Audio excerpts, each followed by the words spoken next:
ಎರಡನೇದು ಏನಂತಂದರೆ ಶೂದ್ರ ರೆಬೆಲಿಯನ್ನು ಟೈಟಲ್ ಸ್ವಲ್ಪ ಅದು ಪ್ರೊವೊಕೇಟಿವ್ ಅಂತ ಅನಿಸುತ್ತೆ. ಬಟ್ ಕನ್ನಡದ ಜೊತೆಯಲ್ಲಿ ಅದು ರೆಬೆಲಿಯನ್ ಅಂತ ಹೋದಾಗ ಸರ್ರು ಕ್ರಾಂತಿ ಅಂತ ಕೂಡ ಅದನ್ನು ಹೀಗೆ ಹೇಳಿದ್ರು. ದಂಗೆ ಅಂತ ಈ ಥರದ ಪದಗಳು ಏನೋ ಸಾಮಾನ್ಯವಾಗಿ ನಾವು ಚರ್ಚೆ ಮಾಡ್ತೀವಿ. ಆದರೆ ನನಗೆ ಅದು ಬಂಡಾಯ ಅಂತ ಇದ್ದರೆ ಸೂಕ್ತ ಅಂತ ಅನ್ನಿಸ್ತು.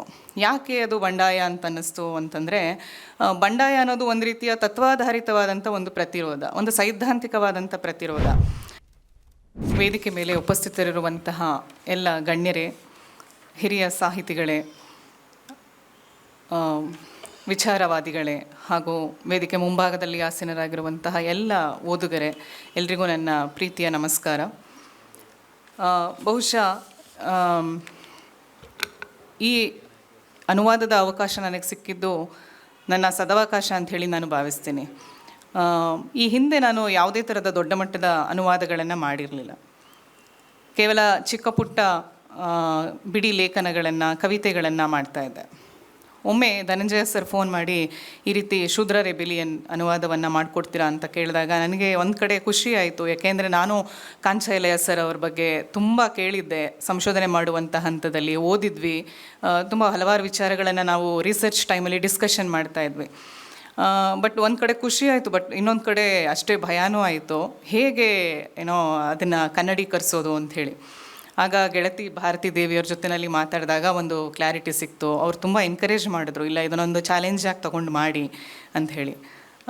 ಸೊ ಆಗ ನಾನು ಇದನ್ನು ನಿಜವಾಗ್ಲೂ ಒಂದು ಫಸ್ಟ್ ಟೈಮ್ ಓದಿದೆ.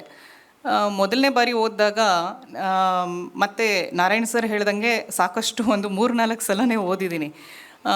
ಓದಿ ಮತ್ತೆ ಅದನ್ನು ಭಾಷಾಂತರ ಮಾಡಬೇಕಾದ್ರೆ ನಾನು ಕಂಡುಕೊಂಡಂತಹ ಒಂದು ವಿಚಾರಗಳನ್ನು ನಿಮ್ಮ ಮುಂದೆ ಹೇಳೋದಕ್ಕೆ ನಾನು ಬಯಸ್ತೇನೆ.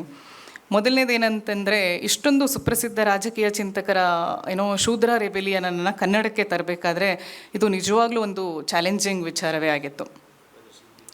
ಇದು ಹಾಗಾಗಿ ನಾನು ಎಲ್ಲ ಓದುಗರಲ್ಲಿ ಕೇಳ್ಕೊಳ್ಳೋದೇನೆಂದರೆ, ಇದು ಮೊದಲ ಪ್ರಯತ್ನ ಆಗಿರೋದ್ರಿಂದ ಅದರಲ್ಲಿ ಏನೇ ಒಂದು ಸಣ್ಣ ಲೋಪದೋಷಗಳಿದ್ರು ದಯಮಾಡಿ ಮನ್ನಿಸಿ ಅದನ್ನು ಮನ್ನಿಸಬೇಕಾಗಿ ಈ ಮೂಲಕ ಕೋರ್ಕೋತೀನಿ. ಎರಡನೇದು ಏನಂತಂದರೆ, ಶೂದ್ರ ರೆಬೆಲಿಯನ್ನು ಟೈಟಲ್ ಸ್ವಲ್ಪ ಅದು ಪ್ರೊವೊಕೇಟಿವ್ ಅಂತ ಅನಿಸುತ್ತೆ. ಬಟ್ ಕನ್ನಡದ ಜೊತೆಯಲ್ಲಿ ಅದು ರೆಬೆಲಿಯನ್ ಅಂತ ಹೋದಾಗ ಸರ್ರು ಕ್ರಾಂತಿ ಅಂತ ಕೂಡ ಅದನ್ನು ಹೀಗೆ ಹೇಳಿದ್ರು. ದಂಗೆ ಅಂತ ಈ ಥರದ ಪದಗಳು ಸಾಮಾನ್ಯವಾಗಿ ನಾವು ಚರ್ಚೆ ಮಾಡ್ತೀವಿ. ಆದರೆ ನನಗೆ ಅದು ಬಂಡಾಯ ಅಂತ ಇದ್ದರೆ ಸೂಕ್ತ ಅಂತ ಅನ್ನಿಸ್ತು. ಯಾಕೆ ಅದು ಬಂಡಾಯ ಅಂತ ಅನ್ನಿಸ್ತು ಅಂತಂದರೆ, ಬಂಡಾಯ ಅನ್ನೋದು ಒಂದು ರೀತಿಯ ತತ್ವಾಧಾರಿತವಾದಂಥ ಒಂದು ಪ್ರತಿರೋಧ, ಒಂದು ಸೈದ್ಧಾಂತಿಕವಾದಂಥ ಪ್ರತಿರೋಧ. ಬಟ್ ಪುಸ್ತಕ ಪ್ರಾರಂಭ ಆಗೋದೇ 2020 ಭಾರತೀಯ ಕೃಷಿ ಕಾಯ್ದೆಯನ್ನು ಮುಂದಿಟ್ಕೊಂಡು ಉತ್ತರ ಭಾರತದಲ್ಲಿ ಶೂದ್ರ ರೈತರು ಮಾಡಿದಂಥ ಒಂದು ಬಹಳ ದೊಡ್ಡ ಮಟ್ಟಗಿನ ಒಂದು ಹೋರಾಟ. ಆ ಹೋರಾಟ ಎಷ್ಟು ಉಗ್ರವಾಗಿತ್ತಂತಂದರೆ, ಆ ಕೋವಿಡ್ ಚಳಿ ಆಗಿರಬಹುದು ಅಥವಾ ದೆಹಲಿಯ ಒಂದು ಕೊರೆಯುವ ಚಳಿ ಆಗಿರ್ಬೋದು, ಇವ್ಯಾವುದನ್ನು ಲೆಕ್ಕಿಸದೆ ಅವರು ಮಾಡಿದಂಥ ಹೋರಾಟದಿಂದ ಕೇಂದ್ರ ಸರ್ಕಾರ ಆ ಮಸೂದೆಯನ್ನು ವಾಪಸ್ ತೆಗೆದುಕೊಳ್ಳುತ್ತೆ. ಬಹುಶಃ ನಾನು ಈ ದಂಗೆಯೇ ಅಥವಾ ಈ ಒಂದು ತತ್ಕ್ಷಣದ ಒಂದು ದಂಗೆ ಏನಿದೆ, ಇದೇ ಲೇಖಕರಿಗೆ ಒಂದು ಸ್ಫೂರ್ತಿ ಕೂಡ ಆಗಿರ್ಬೋದು ಈ ಪುಸ್ತಕ ಬರೆಯೋದಕ್ಕೆ ಅಂಥೇಳಿ ನಾನು ಭಾವಿಸ್ತೀನಿ ಪರ್ಸನಲಿ. ಸೊ ಈ ರೀತಿ ದಂಗೆಯಿಂದ ಪ್ರಾರಂಭ ಆಗುತ್ತೆ. ಆಗ ಲೇಖಕರು ಹಲವಾರು ಪ್ರಶ್ನೆಗಳನ್ನು ನಮ್ಮ ಮುಂದಿಡ್ತಾ ಹೋಗ್ತಾರೆ. ಹಾಗಿದ್ರೆ ಈ ದೇಶದಲ್ಲಿ ಶೂದ್ರರ ಬಂಡಾಯವೇ ಆಗಿಲ್ವಾ, ಶೂದ್ರರು ಯಾವತ್ತೂ ತಿರುಗಿ ಬಿದ್ದಿಲ್ವಾ ಅಂಥೇಳಿ. ಸೊ ನಾವು ಇತಿಹಾಸವನ್ನು ತಿರುಗಿ ನೋಡಿದಾಗ ಅಂಬೇಡ್ಕರ್ ಹೇಳೋ ಮಾತು ನೆನಪಾಗುತ್ತೆ, they cannot create history who forget history ಅಂತ. ಇತಿಹಾಸವನ್ನು ನಾವು ಮರೆತಷ್ಟು ನಾವು ಇತಿಹಾಸವನ್ನು ಸೃಷ್ಟಿ ಮಾಡೋದಕ್ಕೆ ಸಾಧ್ಯ ಆಗೋದಿಲ್ಲ.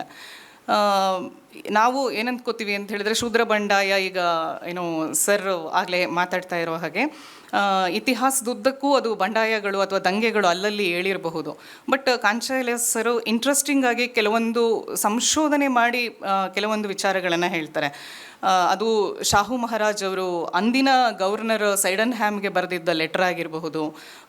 ಒಂದು ಬ್ರಾಹ್ಮಣಿಕಲ್ ಅಟ್ರಾಸಿಟಿ ಯಾವ ಮಟ್ಟಕ್ಕಿತ್ತು ಶೂದ್ರರ ಮೇಲೆ, ಶೂದ್ರ ರಾಜರು ಹೇಗೆ ಅವರ ಕೈಗೊಂಬೆಗಳಾಗಿದ್ದಾರೆ ಅಂತ, ಈ ಥರದ ವಿಚಾರಗಳೆಲ್ಲ ಓದ್ತಾ ಇದ್ದರೆ ನಿಜಕ್ಕೂ ಅದು ಬಂಡಾಯದ ಪ್ರತಿರೋಧಗಳು ಆಗಲೂ ಕೂಡ ವ್ಯಕ್ತವಾಗಿದೆ ಅಂತ ಅನಿಸುತ್ತೆ. ಅದಾದಮೇಲೆ 1857 ದಂಗೆ ನಾವೆಲ್ಲರಿಗೂ ಗೊತ್ತಿದೆ ಹಿಸ್ಟಾರಿಕಲಿ ಎಷ್ಟು ಅದು ರೆಲೆವೆಂಟ್ ಇದೆ ಅಂಥೇಳಿ. ಸೊ ಅಲ್ಲೂ ನಾವು ಅದನ್ನು ಓದಿದ್ದು ಒಂದು ಧರ್ಮದ ಹಿನ್ನೆಲೆಯಲ್ಲಿ ನಮಗೆ ಹಿಸ್ಟ್ರಿಯನ್ನು ಅದನ್ನು ತಿಳಿಪಡಿಸ್ತಾರೆ. ಅಂದರೆ ಅದು ಏನೋ ಹಂದಿ ಕೊಬ್ಬಿಯಿಂದ ಮಾಡಿದ್ರಿಂದ ತಿರುಗಿಬಿದ್ರು ಅಂಥೇಳಿ. ಬಟ್ ಇಲ್ಲಿ ಅದು ಬೇರೆ ಥರ ಸರ್ ಅದನ್ನು ಇಂಟರ್ಪ್ರೇಟ್ ಮಾಡಿ ಹೇಳ್ತಾರೆ. ಅಂದರೆ ಅಲ್ಲಿ ಶೂದ್ರರು ಕೂಡ ಮೊದಲನೇ ಬಾರಿಗೆ ಅಲ್ಲಿ ಧರ್ಮದ ವಿಚಾರ ಆ್ಯಕ್ಚುಲ್ ಆಗಿರಲಿಲ್ಲ, ಅದನ್ನು ಸಪ್ರೆಸ್ ಮಾಡಿ ಅದು ಶೂದ್ರರ ಬಂಡಾಯ ಆಗಿರುತ್ತೆ, ಬ್ರಾಹ್ಮಣಿಕಲ್ ಅವರ ವಿರುದ್ಧವೂ ಕೂಡ ಮಾಡಿರುವಂಥದ್ದು ಅನ್ನೋ ಆ ಹಿನ್ನೆಲೆಯಲ್ಲಿ ಹೇಳ್ತಾರೆ. ಹೀಗೆ ಇತಿಹಾಸದುದ್ದಕ್ಕೂ ಅಲ್ಲಲ್ಲಿ ಏನೋ ದಂಗೆಗಳು ಅಥವಾ ಬಂಡಾಯ ಎದ್ದಿದ್ದಾರೆ. ಆದರೆ ಅದನ್ನು ನಮಗೆ ಕೊಟ್ಟಿರೋ ರೀತಿ ಅಥವಾ ಡಿಫೈನ್ ಮಾಡಿರುವಂಥ ಅಥವಾ ಅದನ್ನು ನಮಗೆ ಇತಿಹಾಸಗಳಲ್ಲಿ ಹೇಳಿರುವಂಥದ್ದು ಬಹಳ ಏನೋ ಫ್ಯಾಬ್ರಿಕೇಟ್ ಆಗಿರುವಂಥದ್ದನ್ನು ನಾವಿಲ್ಲಿ ಕಾಣಬಹುದು. ಹೀಗೆ ಅಲ್ಲದೆ ಹಲವಾರು ಅಂದರೆ ಈ ಎಂಟೈರ್ ಪುಸ್ತಕ ನಮ್ಮನ್ನು ಹೇಗೆ ಆವರಿಸುತ್ತೆ ಅಂತ ಹೇಳಿದ್ರೆ ಬಂಡಾಯದ ಪ್ರತಿರೋಧಗಳಲ್ಲೇ ಆವರಿಸ್ತಾ ಹೋಗುತ್ತೆ. ಸಲಿಕೆ ವರ್ಸಸ್ ಪುಸ್ತಕದ ನಾಗರಿಕತೆ. ಬಹುಶಃ ನಾನು ಈ ಪದವನ್ನು ಮೊದಲನೇ ಸಲ ಕೇಳ್ತಾ ಇರೋದು. ಇಂಗ್ಲೀಷ್ನಲ್ಲಿ ನಾವು ಮೆಟಾನಿಮ್ ಅಂತ ಕರಿತೀವಿ. ಅಂದರೆ ಯಾವುದೇ ಒಂದು ಇದನ್ನು ಅದರದ್ದು ಕ್ಲೋಸ್ ಅಸೋಸಿಯೇಟ್ ಜೊತೆಯಲ್ಲಿ ನಾವು ಹೋಲಿಸ್ಬಿಟ್ಟು ಅದನ್ನು ಬಳಸುವಂಥದ್ದು. ಆರ್ಯನ್ನರ ನಾಗರಿಕತೆ, ಹರಪ್ಪನ್ನರ ನಾಗರಿಕತೆ ಈ ರೀತಿ ಕೇಳಿದ್ದೀವಿ. ಬಟ್ ಪುಸ್ತಕದ ನಾಗರಿಕತೆ, ಸ್ಪೇಡ್ ಸಿವಿಲೈಸೇಷನ್ನು, ಬುಕ್ ಸಿವಿಲೈಸೇಷನ್ನು ಇವೆಲ್ಲ ಬಹಳ ಹೊಸ ಪದಗಳಾಗಿ ನಮಗೆ ಕಾಣಿಸ್ತಾ ಹೋಗುತ್ತೆ. ಅಂದರೆ ಅದನ್ನು ಮೆಟಫಾರಿಕಲಿ ಹೇಗೆ ಅದು ಚಾನಲೈಸ್ ಆಗಿ ಬಂದಿದೆ ಅನ್ನೋದ್ರ ಬಗ್ಗೆನೂ ಕೂಡ ಹೇಳ್ತಾ ಹೋಗ್ತಾರೆ. ಹೀಗೆ ಮತ್ತೆ ಸ್ಮರಣೆ, ಆಚರಣೆ, ಏನೋ ವೈದಿಕರು ಅಥವಾ ಬ್ರಾಹ್ಮಣರು ಏನು ಸ್ಮರಣೆಯಲ್ಲಿ ತಮ್ಮ ವಿದ್ಯೆಯನ್ನು ನೆನಪಲ್ಲಿ ಇಟ್ಕೊಂಡ್ರೆ, ಶೂದ್ರ ದಲಿತ ಆದಿವಾಸಿಗಳು ಆಚರಣೆಗಳ ಮೂಲಕ ತಮಗೆ ಗೊತ್ತಿರುವಂಥದ್ದನ್ನೆಲ್ಲ ಆಚರಣೆಗಳ ಮೂಲಕ ಹೇಗೆ ಅದನ್ನು ಪ್ರಾಕ್ಟೀಸಲ್ಲಿ ಮಾಡ್ತಾಯಿದ್ರು. ಸೊ ಈ ಥರ ಆ್ಯಂಡ್ ದೆನ್ ಏನೋ ಹಿಂದಿ ಹೇರಿಕೆ, ಸಂಸ್ಕೃತ ಹೇರಿಕೆ, ಏನೋ ವರ್ಸಸ್ ಸ್ಥಳೀಯ ಭಾಷೆ, ಈ ಥರ ಹಲವಾರು ರೀತಿಯ ಬಂಡಾಯಗಳು ಪುಸ್ತಕದುದ್ದಕ್ಕೂ ಅಂದರೆ ಅನಾವರಣಗೊಳ್ತಾ ಹೋಗುತ್ತೆ. ಸೊ ಈ ನಿಟ್ಟಿನಲ್ಲಿ ಅದನ್ನು ಬಂಡಾಯದ ಪ್ರತಿರೋಧಗಳಾಗಿ ನಾವು ನೋಡಬಹುದು. ಜೊತೆಯಲ್ಲಿ ಫೈನಲ್ ಆಗಿ ಅವರು ಮೇಡಮ್ ಸರ್ ಕೋಟ್ ಮಾಡಿದಂಗೆ ಸ್ಪಿರಿಚುವಲ್ ಡೆಮೋಕ್ರಸಿ, ಸ್ಪಿರಿಚುವಲ್ ಫ್ಯಾಸಿಸಮ್ ಎರಡರ ಬಗ್ಗೆನೂ ತುಂಬ ಏನೋ ಅದ್ಭುತವಾಗಿ ಮಾತಾಡಿರುವಂಥದ್ದನ್ನು ನೋಡ್ಬೋದು. ಮತ್ತು ಇಲ್ಲಿ ಬರೀ ಸಮಸ್ಯೆಗಳನ್ನು ಹೇಳೋದಿಲ್ಲ, ಅದಕ್ಕೆ ಕೆಲವೊಂದು ಪರಿಹಾರಗಳನ್ನು ಕೊಟ್ಟಿದ್ದಾರೆ. ಅಂದರೆ ಸ್ಪಿರಿಚುವಲ್ ಡೆಮೋಕ್ರಸಿಗೆ ಯಾವ ರೀತಿ ವರ್ಕ್ ಆಗ್ಬೋದು, ಸೊ ಆ ಥರದ ಒಂದು ಪರಿಹಾರವನ್ನು ಇಲ್ಲಿ ಕೊಡ್ತಾ ಹೋಗ್ತಾರೆ. ಅದರ ಜೊತೆಗೆ ಈ ಬಂಡಾಯ ಏನಿದೆ ಇದು ನಮ್ಮ ಏನೋ ಆಹಾರ ಸಂಸ್ಕೃತಿಯಲ್ಲಾಗಿರಬಹುದು ಅಥವಾ ದಲಿತ ಆದಿವಾಸಿ ಶೂದ್ರರ ಒಂದು ಅಸ್ಮಿತೆ, ಘನತೆಯನ್ನು ಕಾಪಾಡ್ಕೊಳ್ಳೋಕ್ಕಾಗಿರ್ಬೋದು, ಈ ಬಂಡಾಯ ಆಗಾಗ ಆಗ್ತಾ ಇರಬೇಕು. ಸಾಮಾಜಿಕ ಮತ್ತು ರಾಜಕೀಯ ಬದಲಾವಣೆ ಬಹಳ ದೊಡ್ಡ ಮಟ್ಟದಲ್ಲಿ ಅದು ಆಗಬೇಕು ಅಂತಂದರೆ ಬಂಡಾಯದ ಅವಶ್ಯಕತೆ ಇದೆ. ಈ ಬಂಡಾಯವನ್ನು ಶೂದ್ರರೇ ಮಾಡಬೇಕು, ಅಂದರೆ ಶೂದ್ರ ದಲಿತ ಆದಿವಾಸಿಗಳು ಒಂದು ಕಲೆಕ್ಟಿವ್ ಟರ್ಮಲ್ಲಿ ಅದನ್ನು ನೋಡಿದ್ದಾರೆ. ಸೊ ಇದು ನಿಜವಾಗ್ಲೂ ಒಂದು ಬಂಡಾಯದ ಪ್ರತಿರೋಧ ಇರುವಂಥ ಪುಸ್ತಕ, ನಾವೆಲ್ಲರೂ ಓದಬೇಕು, ಚರ್ಚೆ ಮಾಡಬೇಕು ಅಂತ ಹೇಳಿ ಕೇಳ್ಕೊತಾ, ನನಗೆ ನಿಜವಾಗ್ಲೂ ಅನುವಾದ ಮಾಡಬೇಕಾದ್ರೆ ಸರ್ ಒಂದು ಅಸರ್ಟಿವ್ ಟೋನ್ ಆಗಿರಬಹುದು ಅಥವಾ ಒಂದು ಆರ್ಗ್ಯುಮೆಂಟೇಟಿವ್ ಸ್ಟೈಲು ಅದು ಕನ್ನಡದಲ್ಲಿ ಅದೆಷ್ಟು ಮಟ್ಟಿಗೆ ಅದು ಬಂದಿದೆ ಅಂಥೇಳಿ ಅದನ್ನೆಲ್ಲ ನೀವೇ ದಯಮಾಡಿ ಹೇಳಬೇಕು. ಯಾಕೆಂದರೆ ನೀವು ಓದಿದಾಗ ಮಾತ್ರ ಅದೆಲ್ಲವೂ ಅದು ಕ್ಯಾರಿ ಆಗಿದೆಯಾ ಅಂತ ಹೇಳಿ ಗೊತ್ತಾಗುತ್ತೆ. ಸೊ ಅದೆಲ್ಲ ಕೆಲವೆಲ್ಲ ತುಂಬ ಚಾಲೆಂಜಿಂಗ್ ಆಗಿತ್ತು.